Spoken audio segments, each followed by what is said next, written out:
Last week, I was driving home from a session. I was driving home thinking, man, how could I have prepared this parent better?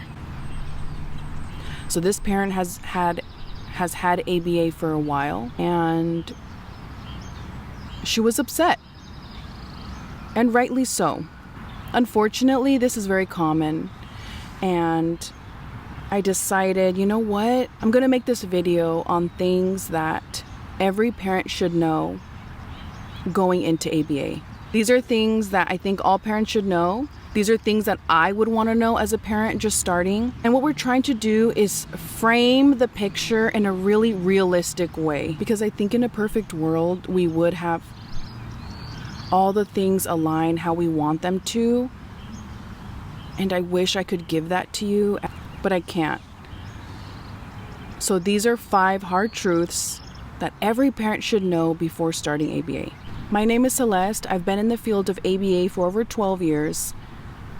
And in that time, I've empowered and coached hundreds of parents to be able to connect with their autistic child, to really get in their world and teach meaningful everyday skills. And today, we're talking about the hard truths that every parent should know about ABA. My heart is deeply rooted in this field. I think it's a fantastic support to be able to, and such an honor to be able to support and encourage and teach parents how to teach their autistic baby new skills. But I think sometimes the expectation doesn't match with the nature of the field. And this message is delivered with love, with compassion. This is what I would want to know parent to parent.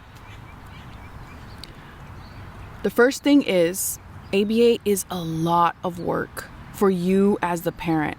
There's a lot of time, a lot of work that goes into each session. And depending on how many hours your child is authorized for, it's kind of like a part-time job.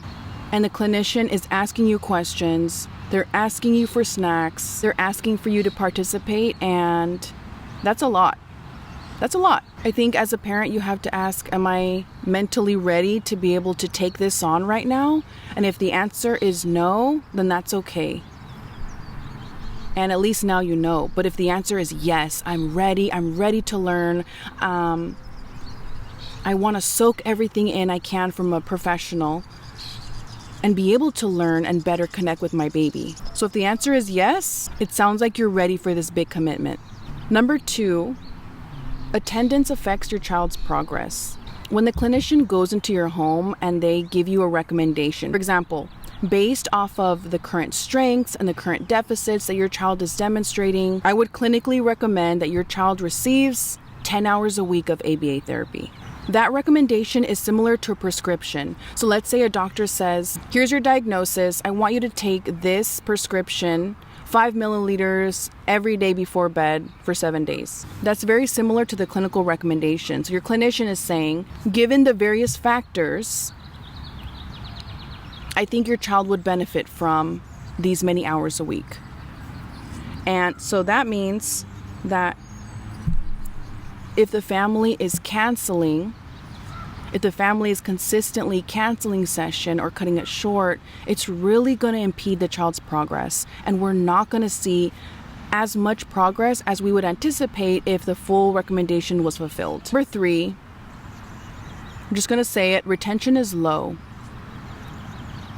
I think parents have an unrealistic expectation that they're going to have the same therapist for years to come, and their child really quickly makes a strong bond, especially with the first therapist, and the family gets really attached and the clinician gets really comfortable, and then 3 to 6 months later, the therapist leaves for whatever reason.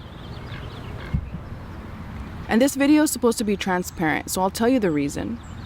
And the reason is because this entry-level job for one-to-one therapist does not pay high.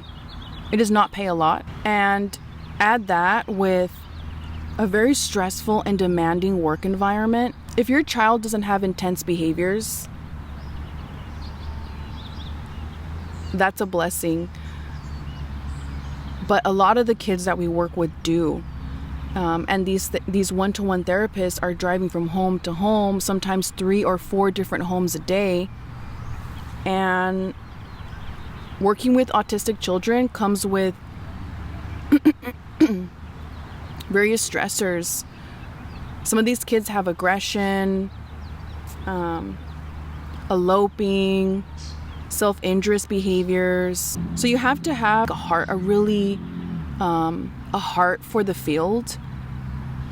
And if you don't, then you're not able to last that long in this position. And on the other hand, if you have a really wonderful clinician, a really wonderful one-to-one therapist that wants to be there, that their heart is in the field, like I said, it's very likely that they will get promoted either to like a trainer or a supervisor, and then you'll still lose them. Families who have a one-to-one therapist for a year or more are very fortunate, and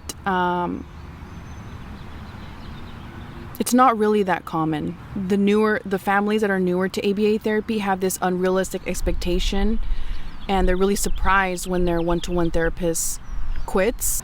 But another thing I see is that the more seasoned families, the families who have had ABA for 2, 3, 4, 5 years, they're familiar with the system, and they're not surprised when therapists quit anymore.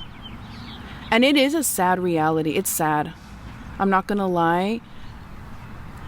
I wish it wasn't that way. It is a weakness within the field. Number 4, you're only gonna get as much out of it as you put in. If you're there every session, asking questions, participating, being really involved in session, your child is gonna make substantial progress by default, because you're learning all these things and you're able to better implement things, right? Their communication, their self-help, their social skills, their behaviors, everything is going to improve when you're present in session. ABA is not meant to be babysitters.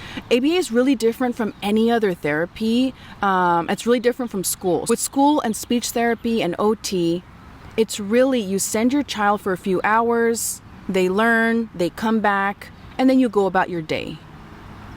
With ABA, it's your child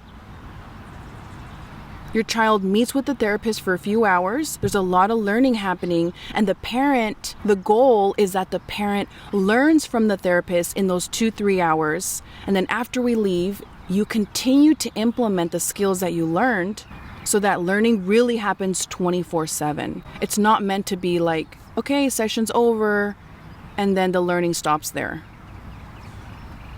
We're only there for 2 hours a day. You are their parent and their primary teacher 24/7. You constantly practicing the skills is what's going to push your child to the next level. And then sometimes,